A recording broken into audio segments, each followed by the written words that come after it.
بسم اللہ الرحمن الرحیم۔ السلام علیکم ناظرین، آج کی ہماری ویڈیو کا موضوع ہے اصحاب کہف، جس کا مطلب ہے غار والے۔ آپ کو یہ بات معلوم ہی ہے کہ مرنے کے بعد زندہ ہو کر اٹھنا حق ہے، اور اصحاب کہف کا واقعہ اس کی نشانی اور دلیل ہے جو کہ قرآن مجید میں موجود ہے۔ آج کی ویڈیو میں ہم جانیں گے کہ اللہ والوں کے ناموں میں برکت اور نفع بخش تاثرات ہوتی ہیں۔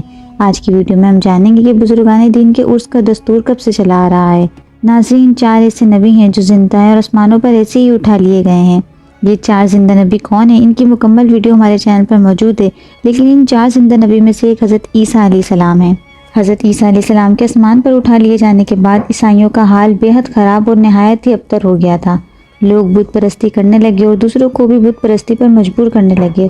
خصوصاً ان کا ایک بادشاہ جس کا نام دقیانوس تھا، اس قدر ظالم تھا کہ جو شخص بت پرستی سے انکار کرتا اس کو قتل کر ڈالتا تھا۔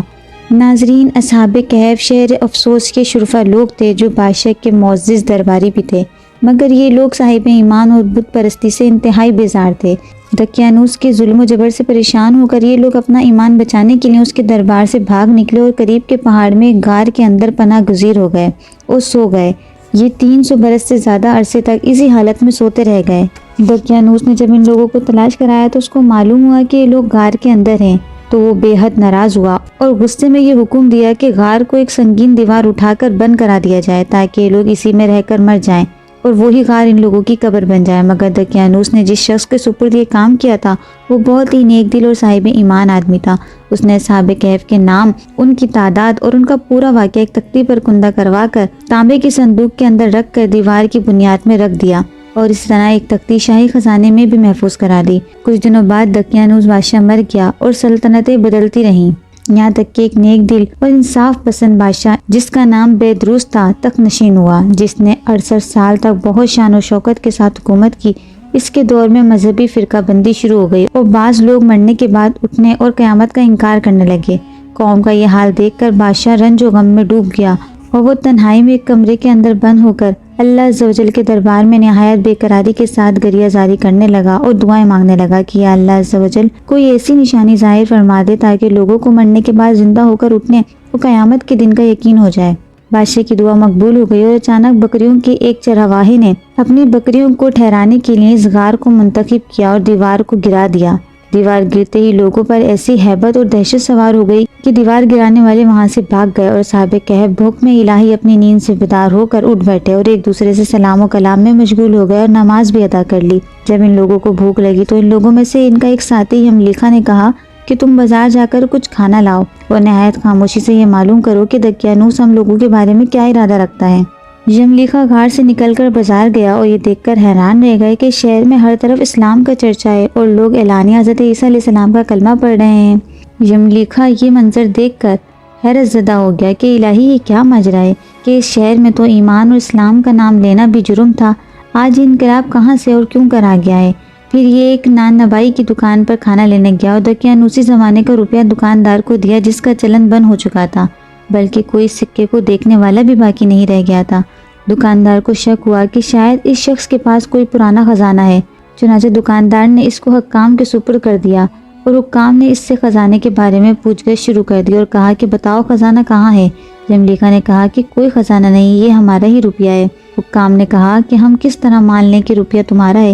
یہ سکہ 300 برس پرانا ہے اور برسوں گزر گئے ہیں، اس سکے کا چلن بند ہو گیا ہے اور تم تو ابھی جوان ہو، لہذا صاف صاف بتاؤ کہ ماجرا کیا ہے۔ یہ سن کر یملیکھا نے کہا کہ تم لوگ یہ بتاؤ کہ دقیانوس بادشاہ کا کیا حال ہے۔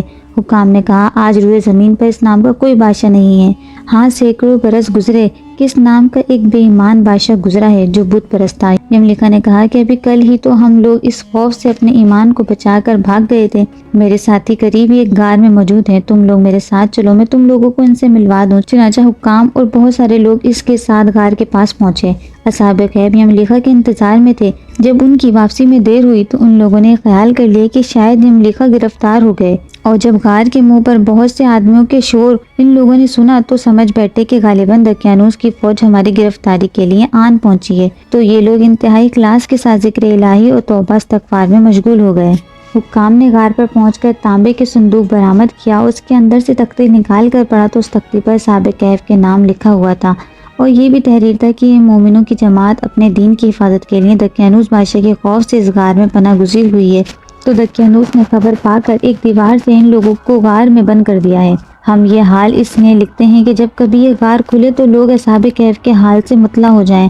حکام تختی کی عبارت پڑھ کر حیران رہ گئے اور ان لوگوں نے اپنے بادشاہ بیدروس کو اس واقعے کی اطلاع دی۔ فوراً ہی بادشاہ اپنے امرہ کے ساتھ غار کی طرف پہنچا تو اصحاب کہف نے غار سے نکل کر بادشاہ سے معائنہ اور اپنی سرگشت بیان کی۔ بیدروس بادشاہ سجدے میں گر کر خداوند قدوس کا شکر ادا کرنے لگا کہ میری دعا قبول ہو گئی اور اللہ تعالیٰ نے ایسی نشانی ظاہر کر دی جس سے موت کے بعد زندہ ہو کر اٹھنے کا ہر شخص کو یقین ہو گیا۔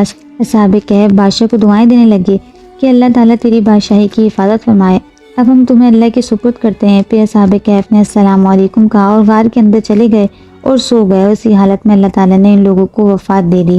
بادشاہ بیدروس نے لکڑی کا صندوق بنوا کر اصحاب کہف کے مقدس لاشوں کو اس میں رکھوا دیا اور اللہ تعالیٰ نے اصحاب کہف کو ایسا روب لوگوں کے دلوں میں پیدا کر دیا کہ کسی کی مجال نہیں کہ غار کے منہ تک جا سکے۔ اسی طرح اصحاب کہف کی لاشوں کی حفاظت کا اللہ تعالیٰ نے سامان کر دیا۔ پھر بیدروس بادشاہ نے غار کے منہ پر ایک مسجد بنوائی اور سالانہ ایک دن مقرر کر دیا کہ تمام شہر والے اس دن عید کی طرح زیارت کے لیے آیا کریں۔ ناظرین، اس قرآنی واقعے کا ذکر پارہ نمبر 15 سورہ کہف میں موجود ہے۔ ناظرین، اب بات کرتے ہیں کہ اصحاب کہف کے لوگ کتنے دن تک سوتے رہے۔ جب قرآن مجید کی آیت نازل ہوئی جس کا ترجمہ کچھ یوں ہے، اور وہ اپنے غار میں 300 برس ٹھہرے، 9 اوپر نازل ہوئی تو کفار کہنے لگے کہ ہم 300 برس کے متعلق تو جانتے ہیں کہ اصحاب کہف اتنی مدت تک غار میں رہے، مگر ہم 9 برس کو نہیں جانتے۔ تو حضور اقدس صلی اللہ تعالی علیہ وآلہ وسلم نے فرمایا کہ تم لوگ شمسی سال جوڑ رہے ہو، اور قرآن مجید نے قمری سال کے حساب سے مدت بیان کی ہے۔ وہ شمسی سال کے ہر 100 برس میں 3 سال قمری بڑھ جاتے ہیں۔ ناظرین، مرنے کے بعد زندہ ہو کر اٹھنا حق ہے اور اصحاب کہف کا واقعہ اس کی نشانی اور دلیل ہے جو قرآن مجید میں موجود ہے۔ اس واقعے سے ہمیں یہ بھی سبق ملتا ہے کہ جو اپنے ایمان کی حفاظت کے لیے اپنا وطن چھوڑ کر ہجرت کرتا ہے، اللہ تعالیٰ غیب سے اس کی حفاظت کا ایسا سامان فراہم کر دیتا ہے کہ کوئی سوچ بھی نہیں سکتا۔ اللہ والوں کے نام میں برکت اور نفع بخش تاثرات ہوتی ہیں، اور بیدروس ایک ایماندار اور نیک دل بادشاہ نے اصحاب کہف کے غار کی زیارت کے لیے سالانہ ایک دن مقرر کیا تھا۔ اس سے معلوم ہوا کہ بزرگان دین کے عرس کا دستور بہت قدیم زمانے سے چلا آ رہا ہے۔ بزرگوں کے مزاروں کے پاس مسجد تعمیر کرنا، وہاں عبادت کرنا بھی بہت پرانا مبارک طریقہ ہے، کیونکہ بیدروس بادشاہ نے اصحاب کہف کے غار کے پاس ایک مسجد بنوائی تھی جس کا ذکر قرآن مجید کی سورہ کہف میں موجود ہے۔